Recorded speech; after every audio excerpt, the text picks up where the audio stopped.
Now geography has no meaning. Interesting. Okay. Absolutely. So there is brain regain. If you are in Germany or Netherlands or Fiji, I don't care, because your talent can be communicated through many ways.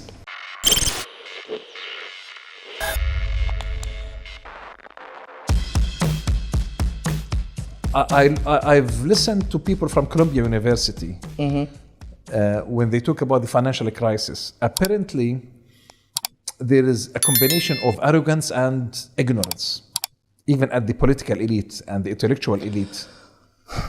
And sometimes we feel we know it all. And it's risky when people feel that we know it all. Thomas Sowell says exactly this same thing. This is the critical. I mean, when you feel that you get it all, that means there is an abyss, there is a crisis. So I think people were critiquing before the financial bubble in 2008 that it's a bubble, it will be crash, the market will crash, and people will not listen. I mean, as if there is a truck is going to will hit a wall, and people will say, well, we'll wait. And apparently, this combination of arrogance and ignorance, it is very risky, complex for humanity, and now we're still suffering. I mean, during Trump time, and there was a big change of policy in terms of climate change and coal was coming back exactly, and policies in the Middle East, etc. Anyway, well, I'm like in a larger picture. I'm fascinated. I mean, the Middle East, sadly, for the last 60 years since it wasn't Reagan who came here. It was. Who said carry a big stick, speak softly? Since Roosevelt came to Saudi in 1947, that was the first real impact that we had from Western society in Saudi. Amazing. But Bahrain only had the independence of the UK, 1971? For the past 200 years, it was a British colony, or part of a British colony. Yes. And so we've always have had a Western influence in a lot of scale. Well, even during Islamic civilization, there was always Western influence. I mean, if you go to, I've been to museums in Netherlands or in Germany, you see that there is, during Ottoman Empire, it was a lot of fusion, cultural fusion. And part of the creativity and innovativeness is this cultural fusion. I mean, the moment that you became insular and you became isolated from other cultures, you will die. Yeah, of course. But how to find a balance between unity within diversity. So, and even at the early Islamic civilization, during Prophet Muhammad alayhi salam, when you look at Suhaib al-Rumi, Salman al-Farisi, Abu Dharr al-Ghafari, Salman al-Farisi. So you had different people come from different cultures, and they built a civilization that in 40 years they were able to face Romans and the Persian, two empires. Alexander the Great went all the way to India. It's amazing. Genghis Khan had an empire that crossed all of Asia. It's amazing. No, I mean, agree. people just, and so they were able to absorb all cultures. I mean, so I think the Arab mentality has a huge potential. I remember even studying in graduate school, looking at German, Japanese, all cultures, you can see the brightest are basically coming from the Middle East. But as individuals, the problem is when they lack institutions or they lack the ecosystem. So when they come back, they got stuck. There's no retention. Yes, they got stuck. There is no ecosystem. You can bring the best palm tree from Medina, but there is no appropriate soil. Yeah. If you put it in or Yemen, caretaker. So it will die. It's the best palm tree. So a palm tree need an ecosystem. So that's the key message. Well, this is a larger factor. We're almost, 8 out of the 10 banks in the world, 8 out of the 10 biggest banks in the world are headquartered in America. Brain drain is occurring in almost every place on the planet. Even the smartest Chinese go to America, right? Yes. And it's how do we get them back is a big issue. You know, somebody leaves from UAE, Saudi, or whatever. Not really now. It used to be in the past. I agree with, but now with the ICT, with the Zoom, with the virtual reality, with now geography has no meaning. Interesting. Okay. Absolutely. So there is brain regain. If you are in Germany or Netherlands or Fiji, I don't care, because your talent can be communicated through many ways. But don't you feel you need to have on-site though people? Not really. You need to have a critical mass of people. But now diaspora, Lebanese and many other ethnic minorities living abroad, they were able to support their families back home, the developing world, by being in diaspora. Sometimes diaspora can be useful. Interesting. Because you have a distance, you have a strategic distance to see yourself in a more objective manner. You're not drinking the Kool-Aid either. Exactly. Right? Exactly. And sometimes you are more objective and you feel you have more ability to contribute to others. And sometimes we say in Arabic, لِقُرْبِهِ لَمْ أُبْصِرُهُ. MashaAllah. You know what this means? No idea. I know كل حاجة عند باكا. It says it's too close that I can't see it. I cannot see the forest for the trees in Because front of my it's too sight. trees. Exactly. لقربه لم أبصره. ما شاء الله. قلبي مبصر. لقربه لم أبصره. لقبه مبصر. لقربه, it's too close, I can't see it. So if I tell you that, well, look at this, sometimes we are too attached to our issues that we can't see it. So if we can't see it, we cannot resolve it. If we can't resolve it, we cannot manage it. And that we are stuck. Sometimes you need this strategic distance in diaspora. So I think part of Reformation and even during European Enlightenment, there was a lot of thinkers and philosophers going to Switzerland or Germany or Austria, escaping the church. Of exactly. Course. Yes, they need to escape in order to be able to voice their. Anyway, I think I remember that three things that enable societies to flourish. One is you have to have the mindset of an artisan. You need to leave a legacy. You have to plan to leave a legacy. I think when you reach a stage that you feel that time passes very quickly, the value of time, and unless there is a purposeful intention to create something, it could be an art, it could be anything, that will leave a legacy. And that's part of our human longing. It's unbelievable. You're speaking exactly of Marcus Aurelius. He said, you know, a society turns great when people plant trees they know they will never enjoy the shade. Exactly. Absolutely. In Arabic we say غرسوا فأكلنا ونغرس فيأكلون. Okay, what we give up to eat is what others get then to eat. Exactly. غرسوا فأكلنا. Our grandparents plant a palm tree, but did not eat from it. We ate from it, and we'll plant for other people. Yeah. So this is part of cultivation. Part of the challenge of consumerism or market economy is that this drive for instant gratification, instant happiness, and instant return, and it's very risky because it's what's in it for me, and we forget the idea of adding value to life. Your value is not but of what you consume or the brand, but rather of what can you contribute to humanity. Again, there's a very interesting book, I'll share it with you, and it's called Powers of what was it? The Power of Now, or no, Power of Seduction. Okay. And in the book itself, it talks about how prior to the 16th century, the idea of being affluent, wealthy was not something that people liked. Absolutely. Flaunting wealth or anything like that was looked down upon, and it was a feminine trait and not something that males would do. Exactly. Absolutely. Actually, happiness was not associated with income. Yes. Being content is to have your family around. We call it now the Global Happiness Index. Global Happiness Index is not measured by money. But rather it's about social connection. It's about the sense of belonging.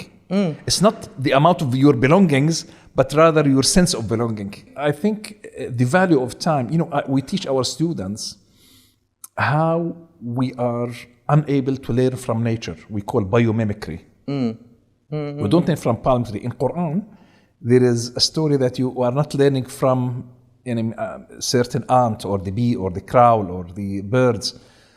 And there is what we call it naturalistic intelligence. There is a move, there is a drive for the human mind to be directed towards learning from nature. Absolutely. Very, very clearly. Even from the cosmos. That even the moon has different faces and it moves. And Fibonacci sequence. Exactly. And it's what's interesting is that sometimes we forget that part of our ecological amnesia, but part of what I call nature deficit disorder. We suffer from nature deficit disorder or ecological amnesia. Even if you look at the oyster and how pearl is this is the land of pearl, right? How pearl is formed? From a crystallization process. From a sand. Oh, really? I thought it was a crystallization process from a biomicrobial. A sand, it's inflammation. An oyster, when it has a sand, it tries to protect it because it is a problem. It's an external body. Oh, fantastic! It transfers a risk into a pearl to others. Fantastic. But a pearl in itself is a sand. Is a sand. It's a sand.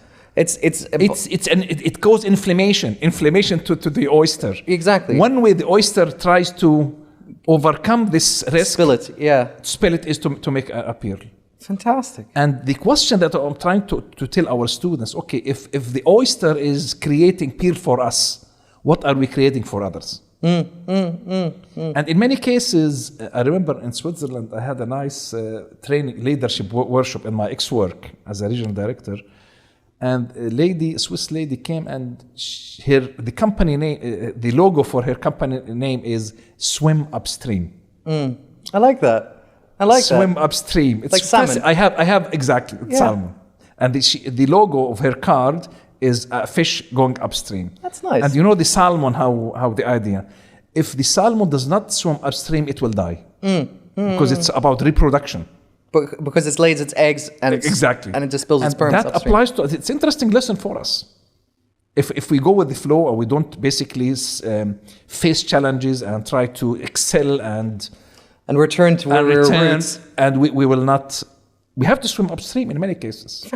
Well, I mean, what is it? Like 70% of the world population die within 10 kilometers of where they're born, something like that, right? Exactly. So there is a homing beak in our body telling us. But at any case, Shafi'i is one of the biggest writer of hadith. And he used to be a poet. And he said, if I don't go to hadith, I'll be a poet. And he's very bright. He says in Arabic, إني رأيت ركود الماء يفسده إن سار طاب وإن لم يسر لم يطبي.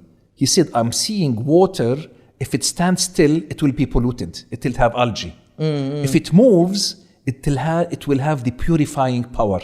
And 70% of our body is water. And so if we stay the same mindset, we'll be algae, we'll be swamp. Static, We'll be a wetland. Will not be a river.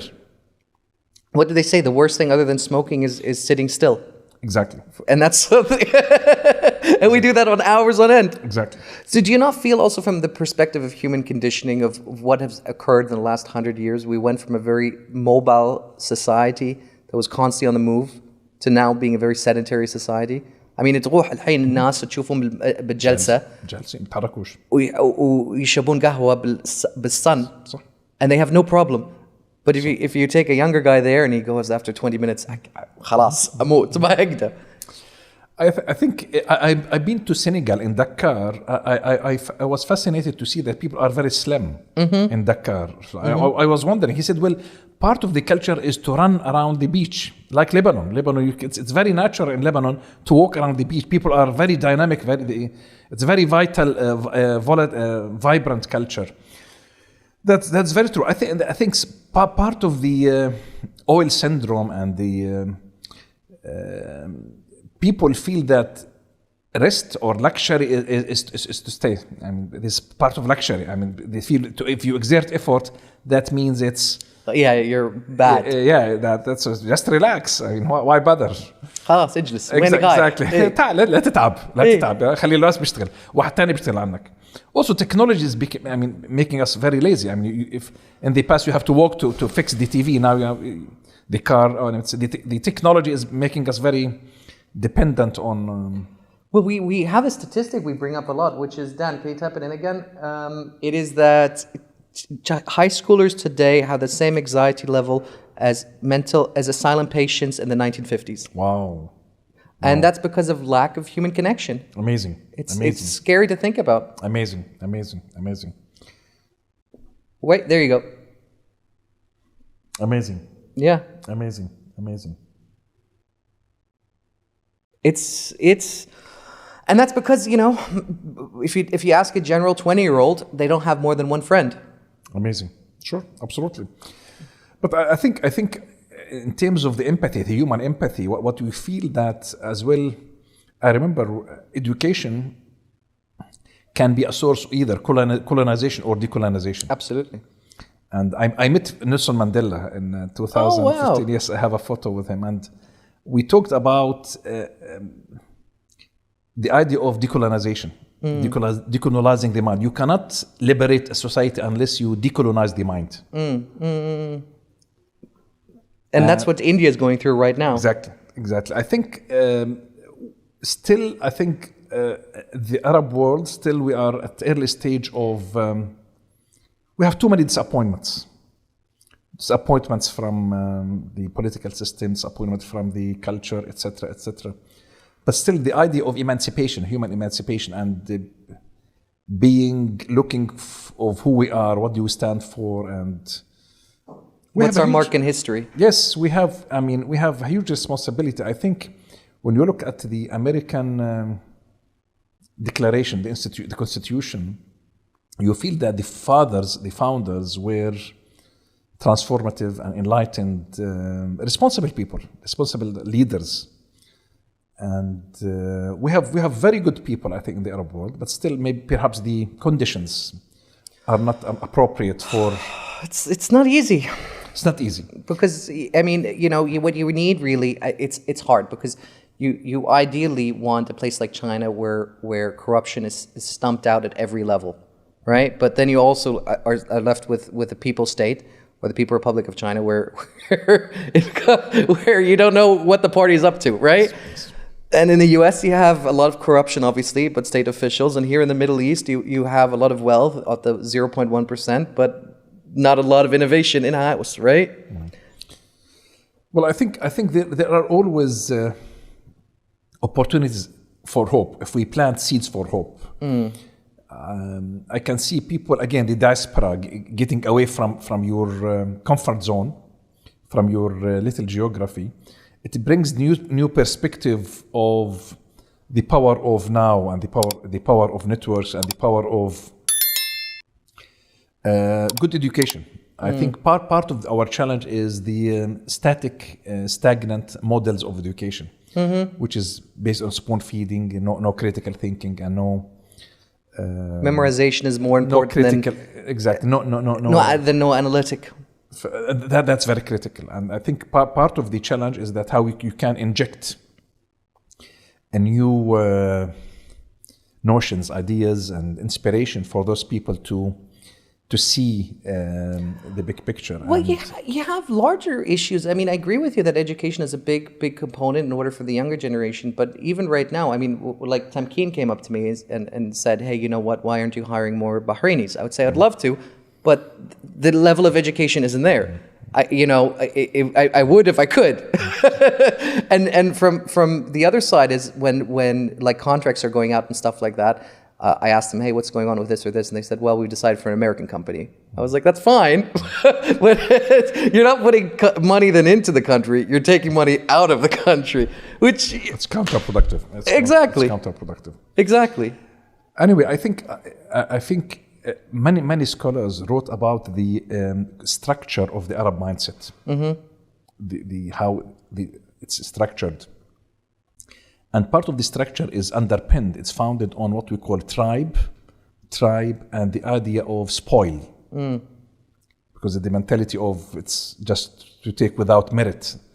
So I think now we need to change this type of, for tribe you need to have institutions, and for spoil you need to have equity and governance and merit system.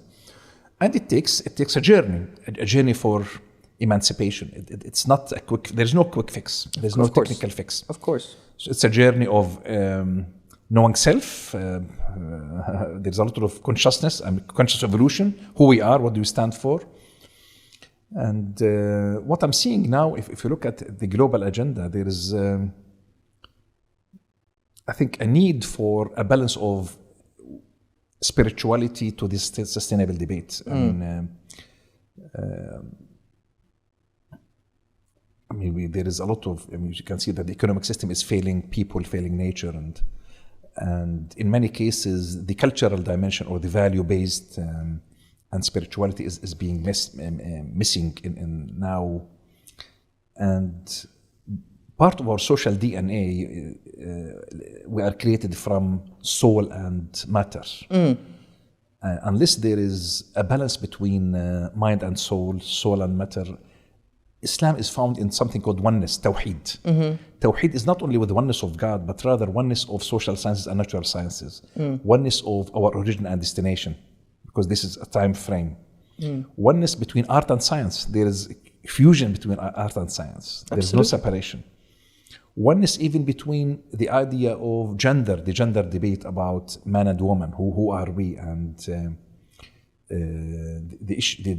Now, I think the West is going into a lot of what we call social relativism, and without wahi, without the idea of overarching ethics and values, there is a risk for the sustainability of a human civilization. Not only the sustainability of species, but the sustainability of human civilization.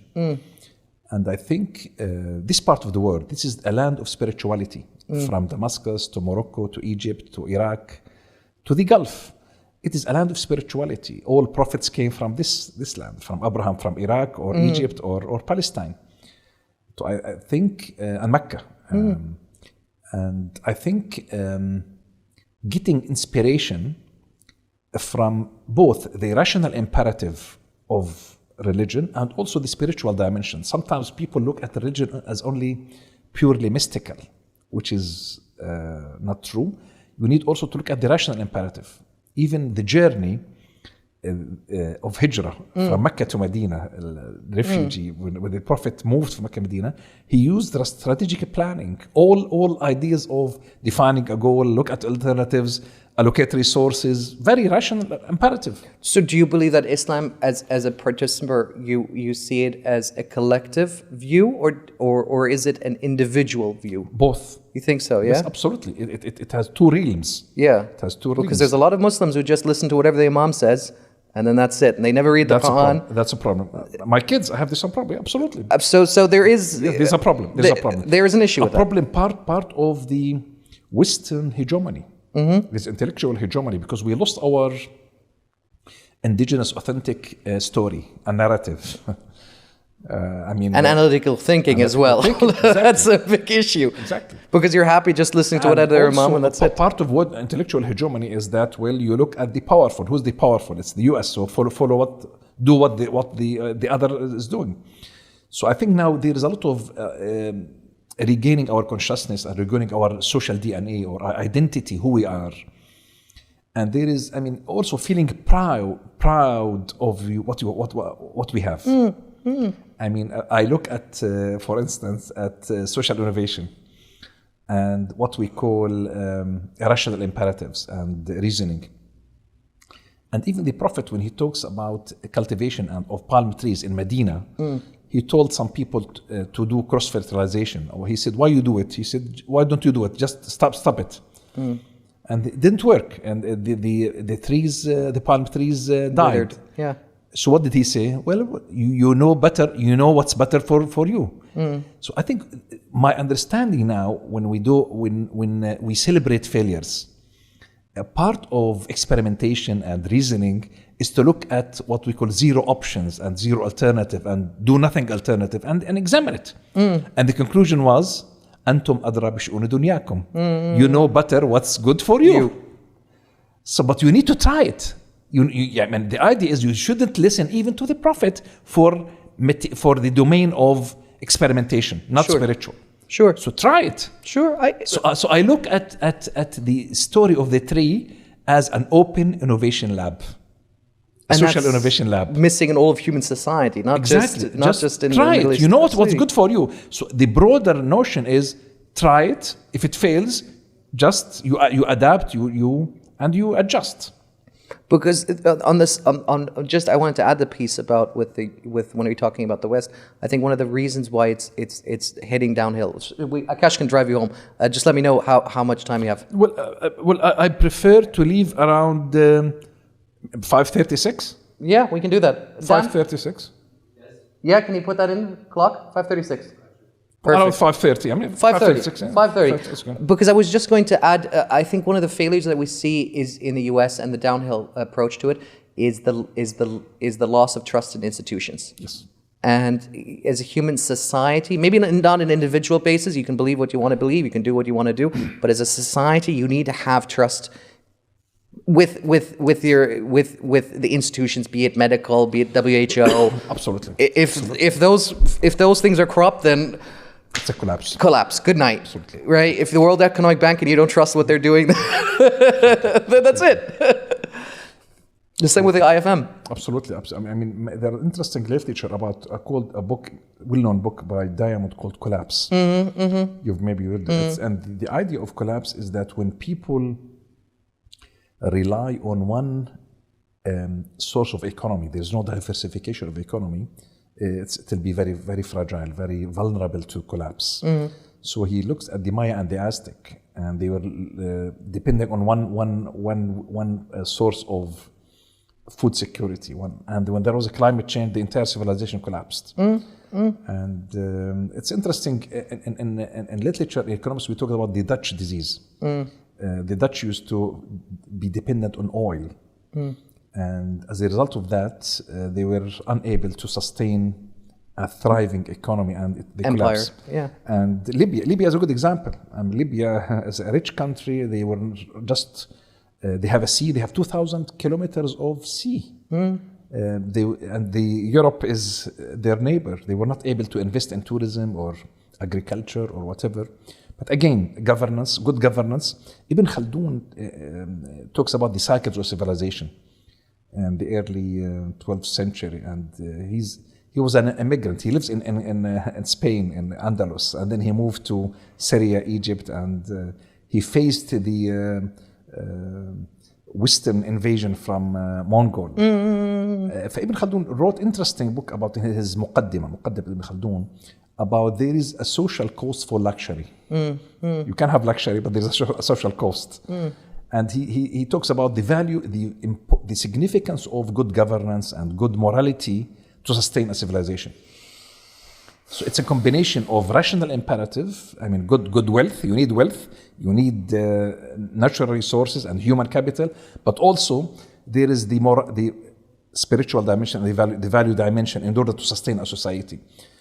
I think part of the challenge in this part of the world is that still we are not able to reconcile change and modernity, and to reconcile unity within diversity. But I think maybe the younger generation in your age now, they are more open-minded, because I think this also the cultural fusion, being exposed to both cultures, it brings different dimensions to the mindset, the Arab mindset, which is very promising, I believe. I mean, I don't want to look like, guy who says, half empty kind of glass kind of guy, not being pessimistic or anything, but I feel like, especially the GCC, we're so far behind in a lot of areas. I mean, especially if we're talking about from the entertainment industry, China has their own productions, India has their own productions. It's changing. Wallahi, we had it in Egypt. Remember, we had it in the 70s, we had it in the 60s, and then it all.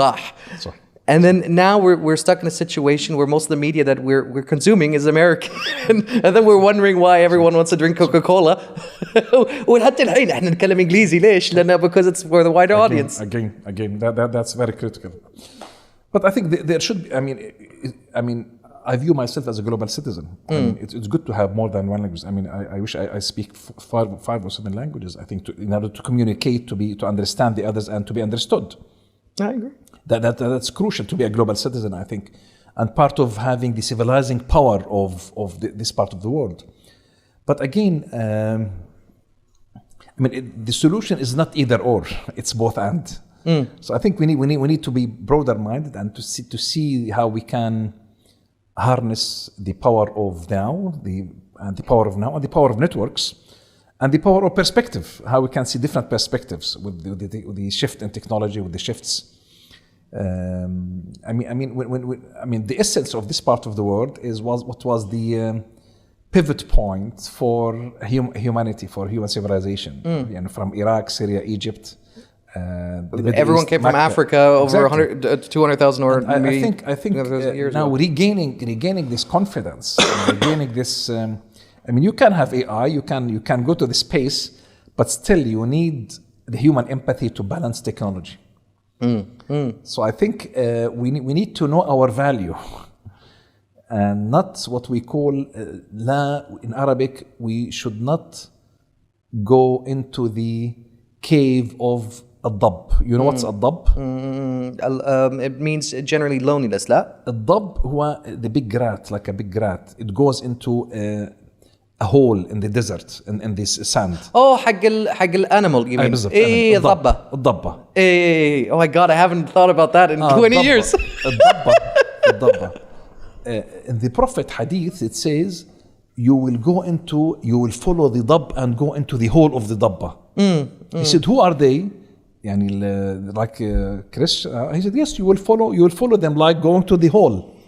So we need to be mindful and aware we will not go in the same hole. Absolutely. So we need to sit back and say, oh, where are we heading? Absolutely. And this type of, whether it's AI, machine, digital transformation, technology is fine. We have it's a reality. But again, balancing technology with values, ethics, morality is critical. So moving into what we call not only a mission economy, but a moral economy. Well, let me ask you I'll ask you this question then. Do you not feel that ethics holds back science? Not really. Interesting. Not really. Actually, it's a balancing factor. Actually, when you talk about environmental regulations, sure. When you have environmental regulations, you are not controlling technology or controlling slowing systems. Down. I'm saying not really, but you are trying to regulate in order to be sustainable. Interesting. So you don't believe in the actually even in the business model when you in Porter model, there is research which says environmental regulations on factories it brings more innovation.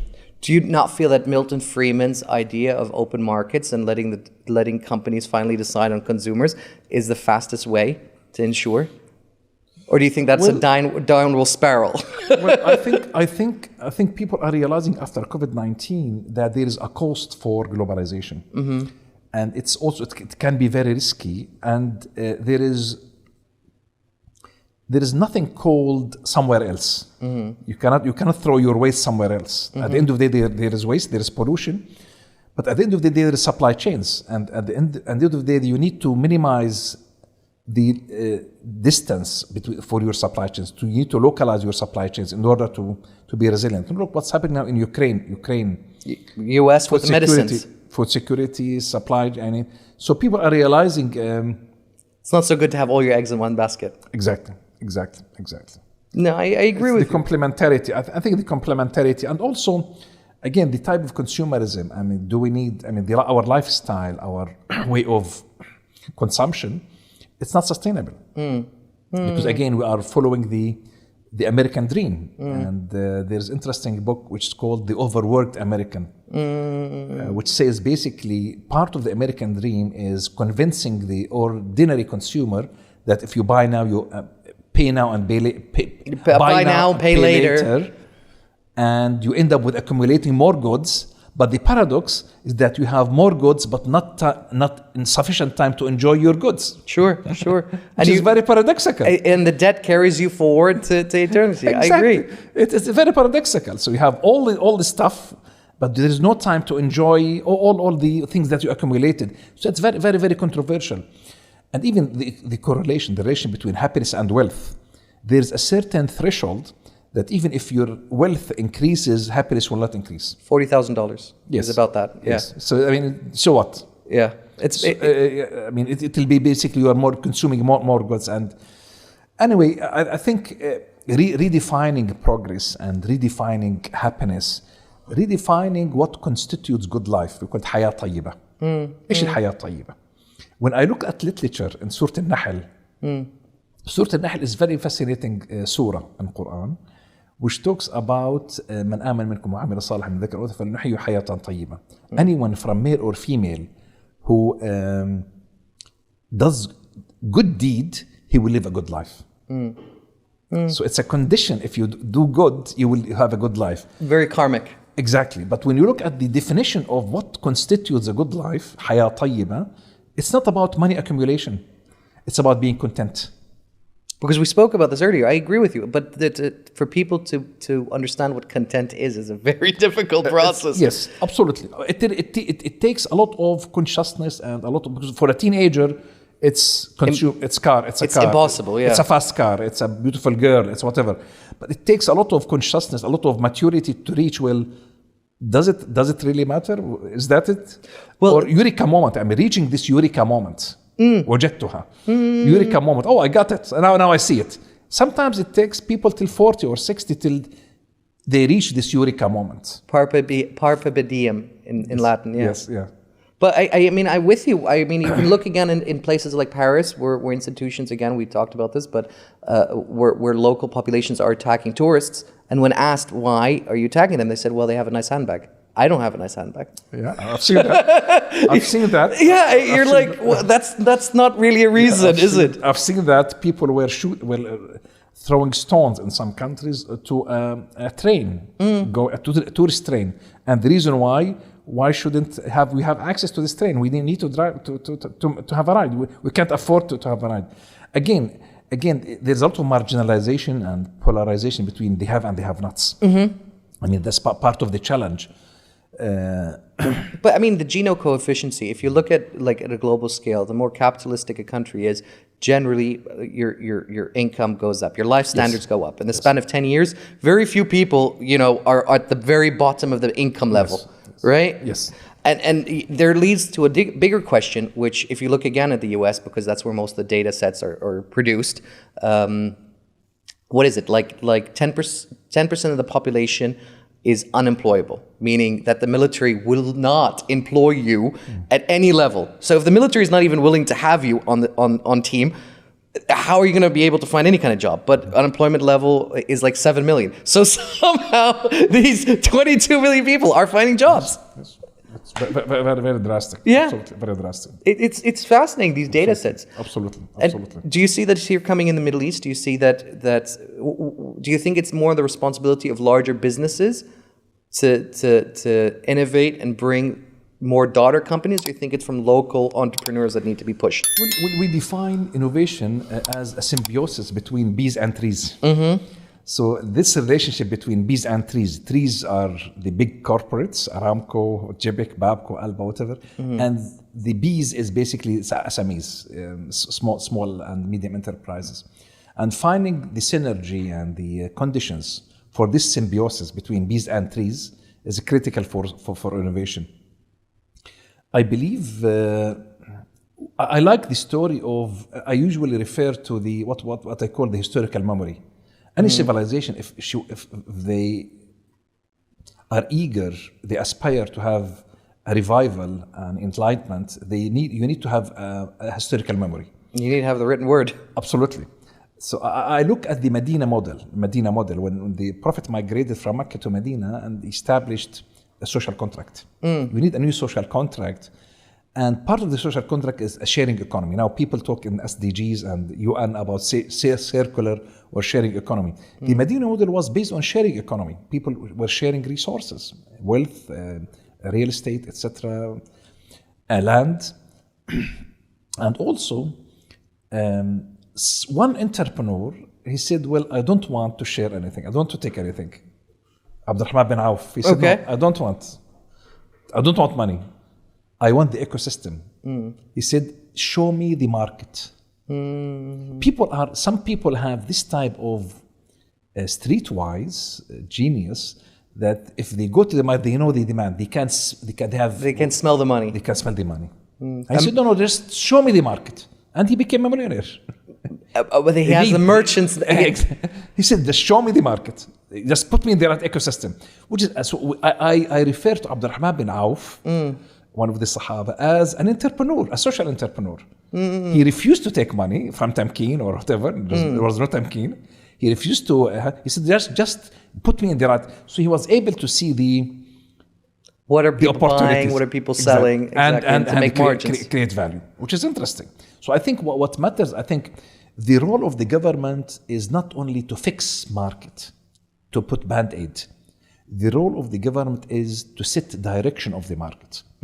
That's what I am fascinated with the work of an economist in College of London. She writes about a mission economy. If you look at her work, she argues that the American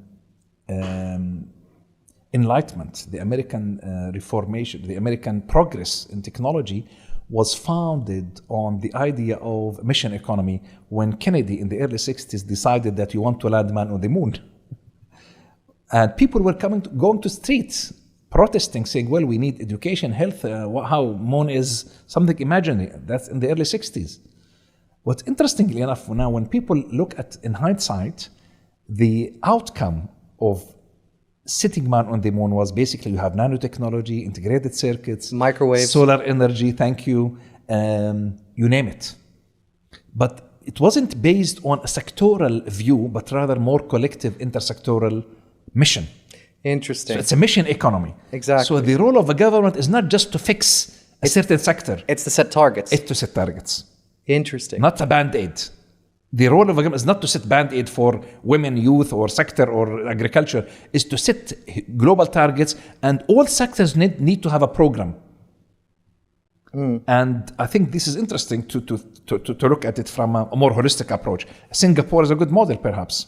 But do you not also feel like the government needs to also have very tough laws in place? Absolutely. To stop coercion, collusion. Absolutely. Regulations, absolutely. It needs to absolutely. It needs to have a very robust court system in order to governance. Absolutely. Good governance. العدل أساس الحكم. Absolutely. Justice is the pillar of having good governance, good government. That's how China got to where it is, right? I mean, they squashed everything of that out. Singapore, exactly. Singapore, Korea. Absolutely. Absolutely. I think it's ABC of good governance. I mean, but this is a problem of nepotism that we have in this region because we come from a tribal society, right? But things are changing. I think we should not always maybe perhaps blame our culture, but I think people can transcend their culture. People can, transcend, and people can change. We say the تحولات الصقر, the transformation of the eagle change his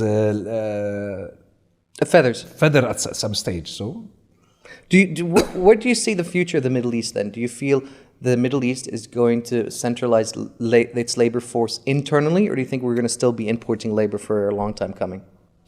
Well, I think the future hinges on how you think of innovation networks and collaborative networks. You need to think of a critical mass.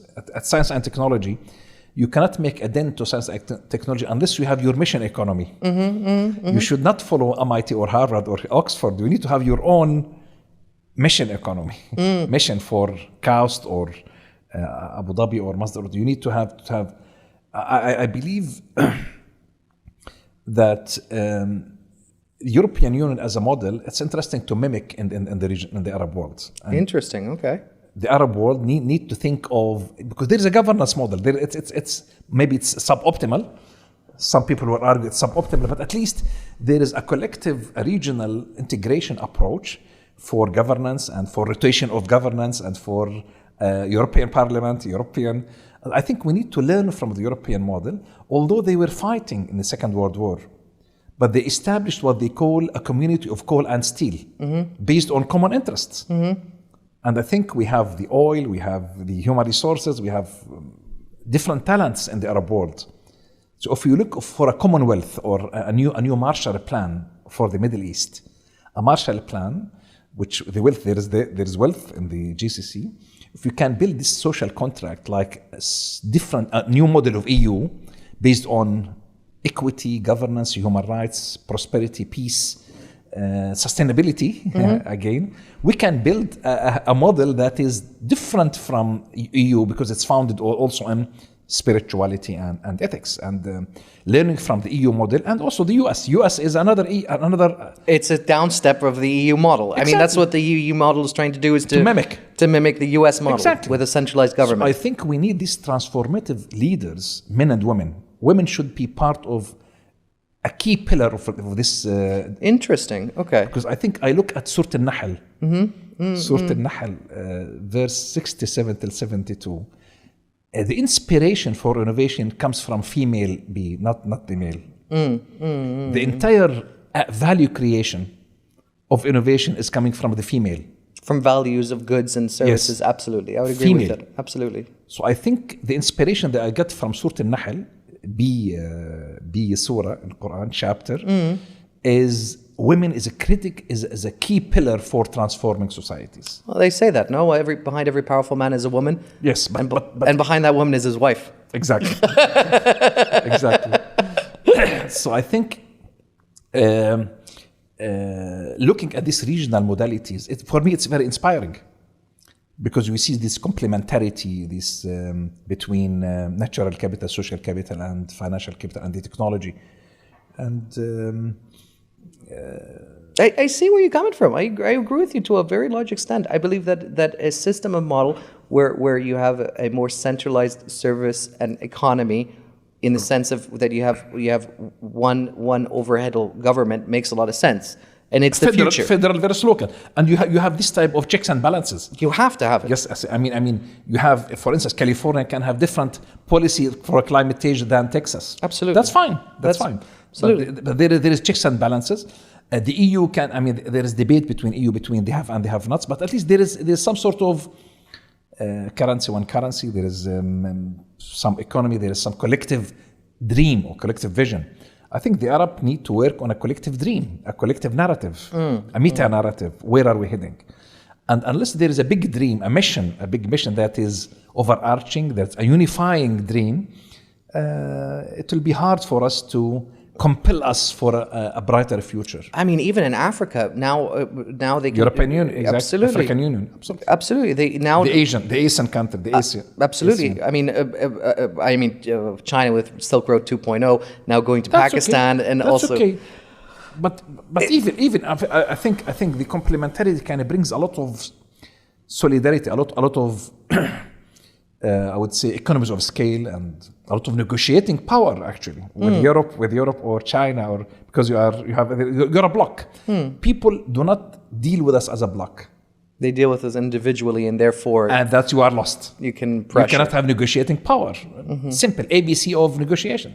You're also never really a world power unless you come together. That's also exactly, absolutely. So I think part of the transformational journey, you need these transformational leaders who have a narrative that is compelling and has a unifying story that, well, if EU was able to do it, if the US was able to do it, why can't we?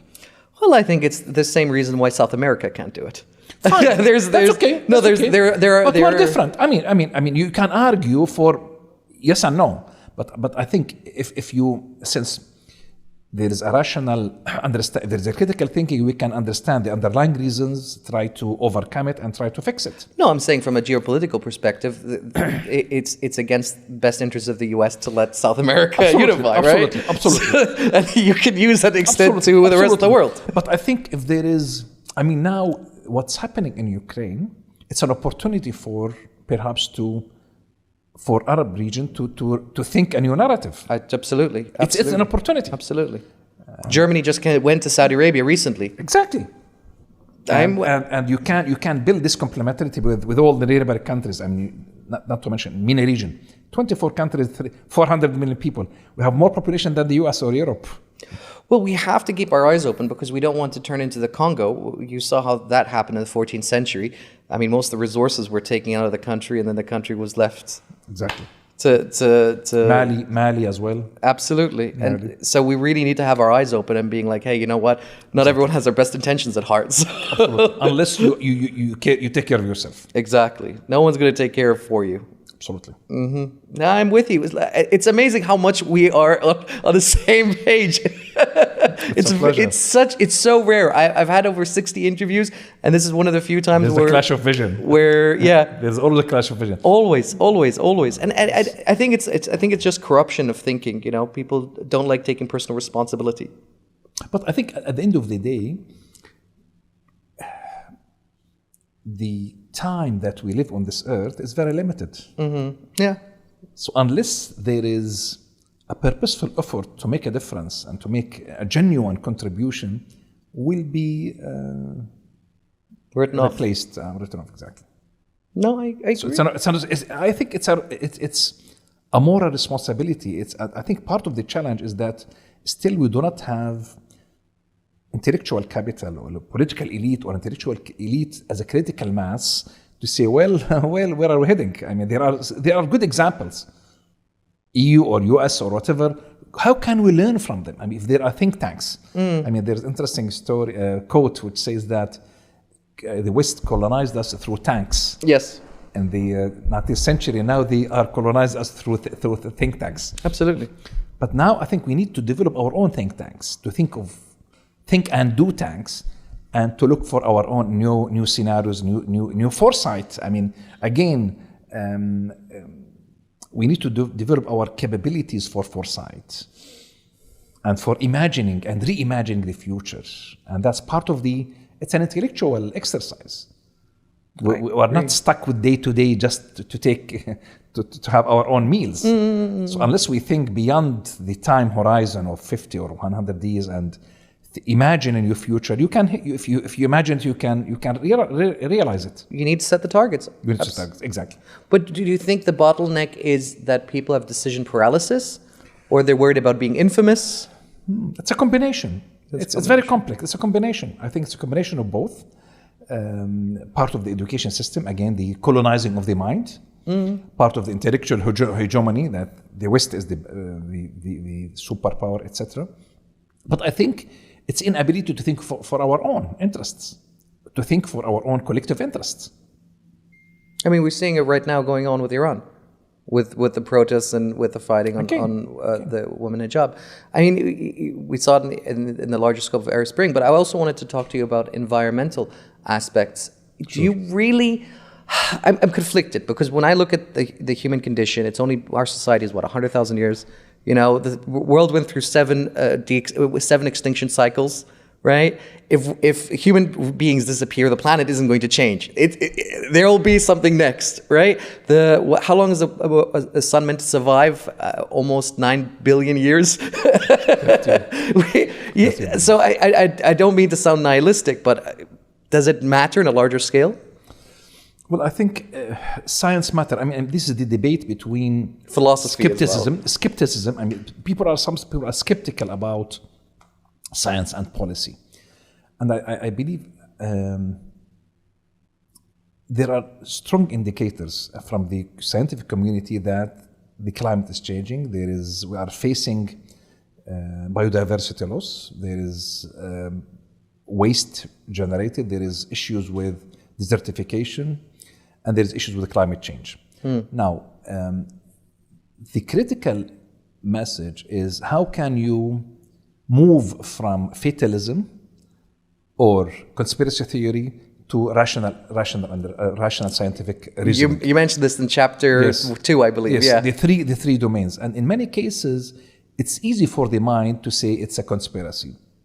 I don't want to go. Or it's easy to go for fatalism. I use the metaphor for Noah Ark. You know the story between Noah and his son. When Prophet Noah built his ark, and he brought all species to be saved, his son refused. This is the generational dialogue between the old and the young. He said, well, and the son has some justification actually, because he wants to go to a mountain. The mountain is stable. If you look at, but the ship is in the water, this is the same debate between the old and the new. Absolutely. You don't understand. I mean, a young guy will tell his father, well, I don't understand, a mountain is a mountain. Simple. It takes also a lot of belief to imagine that the water is going to rise above a mountain. Exactly. No, It's faith. So, and the debate between climate change is again the same debate between if we have faith and science, that the ship will sink or it will be a Titanic, it will be now a ship. You have either options, but to have a Titanic or to have a now ship, now ark. Again, part of the mentality of Sarab is this fatalism, is that we are, again, since we are either nothing will happen, I think conspiracy, or fatalism. I think we need to be in the middle and try to adapt what I call the rational scientific reasoning. You mentioned, I think, 3 types of minds. One was rational, conspiracy, and overly religious. Yes, the faith. Faith, yeah. I'm with you again about 95% there, but my problem, especially when it comes to modern science, is the level of corruption. Absolutely. In data. Yes. It was a couple of years ago, they had a fire, tens and tens of hundreds of people from Harvard, Princeton, and MIT, simply because they were taking money from private individuals in order to move the needle. Yes, Al Gore mentioned in his book Assault and Reason. Mm-hmm. And he mentioned that Shell, some companies like Shell, they are paying money for scientists to write papers about there is no climate change. Again, there is also agenda. There is greenwashing, and there is also again agenda for having poor science or pseudoscience. But at the end of the day, there is a consensus among community of scientists that the climate is changing. Things are not happening as they should be. And we need to change. I mean, we need to change our consumption patterns. We need to change our way of lifestyle in order to sustain. In Quran, there is interesting verse which can also shed some light on human responsibility and also some hope that things can change if we change our mindsets. In Surah Al-Rum, it says, ظهر الفساد في البر والبحر بما كسبت أيدي الناس ليذيقهم بعض الذي عملوا لعلهم يرجعون. That said, corruption has been in sea and land because of what we've done ourselves. But we have an opportunity if we to go back to the normal. I think لعلهم يرجعون means it's about rethinking, revisiting. They will come back, to come back to your sanity. And sometimes, like marahiq, mature, immature, I mean, people at certain age, a teenager, still they want to try something for the fun of it, right? Let's take risks. But sometimes taking risks can be costly. You can lose your fortune. The opportunity cost by not making the decision of being renewable. Exactly. And there is also a cost of inaction. Again, there's cost for inaction. لعلهم يرجعون. I think what the key message, it's about rethinking. It's about there's a human responsibility that بما كسبت أيدي الناس. It's because of what people has made with their hands. So it's purposeful. It's a purposeful action. And also there is لعلهم يرجعون, that there is an opportunity for rethinking, revisiting, reimagining, and trying to regain the balance. Mizan. But this is again, we'll have a little conflict here, because I look at human history and I look at the planet, how it's been in the last 4 point whatever billion years. The last ice age was 100,000 years ago. We're due for another event, right? If the temperature increases by 2 degrees over the next 100 years, it's going to be hot and unbearable in some places of the world. Yes. But in other places, oxygen level will increase because there's going to be more greenery, which in turn will make us a more richer environment. I see it from. I feel like this is my problem with this debate often is that we're so stuck in trying to hold on to what we had. Well, you know what I mean? Yes, I think. Well, this interesting quote from Ahmed Zaki Yamani, which he says, ex OPEC, he said, well, the Stone Age did not end because we ran out of stones. And I think we need to transform. We need to change how our economy. That I agree with you. Absolutely. So transformation is part of the trajectory. So we should not get stuck with the same economic model. So fossil oil or other source of energy. But I think the key message is that regardless of the impact, the total cost, where the impact will be, whether it's North Pole, Africa, or Asia, I think we are engaged in the wrong debate in the climate change. The debate about climate change is not about numbers. It's not about CO2 emissions, that it's 350 or 450 or 2 degrees. The debate should be about healing human civilization, healing the earth. That I agree with you, absolutely. So I think we need to shift the narrative from numbers, 2 degrees, or to a more broader perspective of how we can heal the earth. Because I think our role on this earth, we are not only consumers, we are stewards, guardians, shuhada, witness. So a gardener needs to take care of his garden. I agree, and so far we've really put it to exactly shit. Yeah. So I think the debate should, transcend the idea of numbers and degrees, 2 degrees, to more of a broader context of healing the soil, healing the oceans, healing the entire environment, because of everything in this earth around us is alive, articulate, and intelligent. Even the atom, the electron. In quantum physics, they talk about the consciousness of the matter, not in Sufism. I know exactly what you're talking about. In quantum physics. I know exactly what you're talking about. So it's about. physics, it's not Sufism. So quantum entanglement is the exactly. word. Yes. The string theory, or the convergence, emergence, and singularity. In quantum physics, they talk about the electron will change behavior if the observer principle on it. Yes. So it's interesting. And in Quran we says وإن من شيء إلا يسبح بحمده ولكن لا تفقهون تسبيحهم.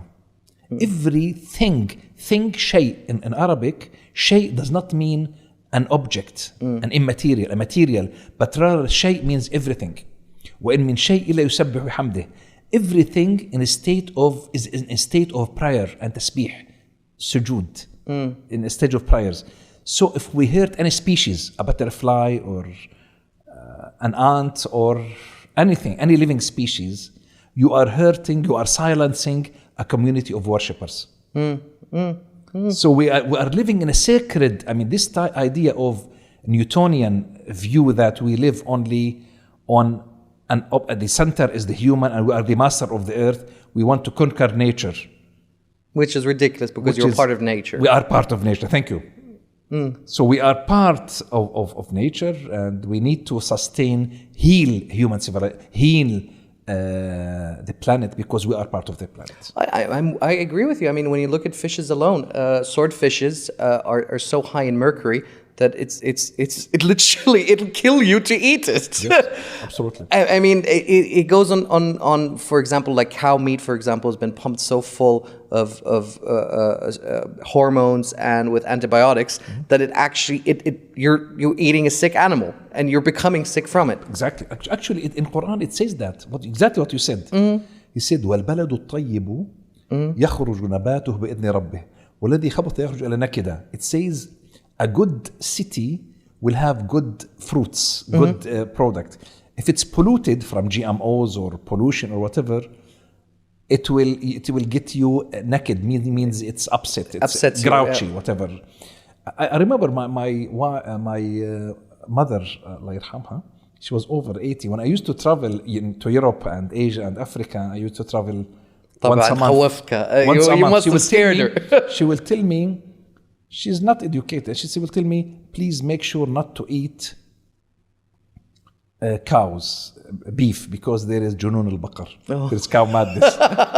She's aware. She said, also, don't eat any bird, because there is flu. Bird flu. طيب وش تاكل؟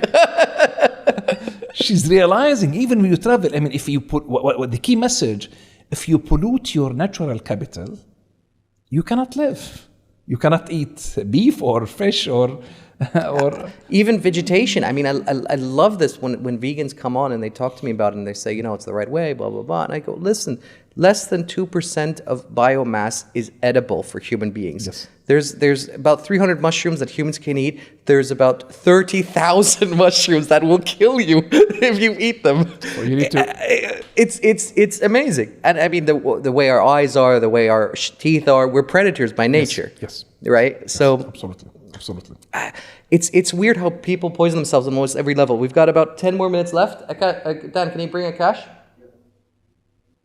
Anything else you'd like to before we say? Well, I think the journey of human civilization is founded on a balance, mizan. I am part of a group of authors with UNEP who are working on something called Mizan, a declaration for climate change. And in this Mizan, we talked about the idea of Mizan is not only within a human realm, but also with the cosmos. The entire cosmos, there is a Mizan, there is a balance and harmony between the galaxies and also with human balance in terms of what's the social and economic domain. And our survival on this planet is hinged on how we can maintain this balance, this Mizan. What we call the natural state, al-fitra. Al-fitra is natural state. So having more consumption or more pollution or more overconsumption is basically a disruption of the balance. So I think our survival hinges on maintaining this balance. I agree with human condition survival is absolutely on us, but I think Mother Nature will always take care of Mother Nature.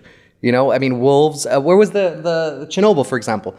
We thought that there's not going to be any animals in Chernobyl. What do we find now? Wolves that are that have high radiation are resistant to it and are going about, and nature has returned to it. So the only damage we're doing is to ourselves, but people don't see it. Sometimes it can be irreversible. I agree. So that's the critical. I mean, some parts in Central Asia, after the nuclear experiments, the soil is not useful for cultivation. Absolutely. So it can be irreversible. So sometimes we can bring it back.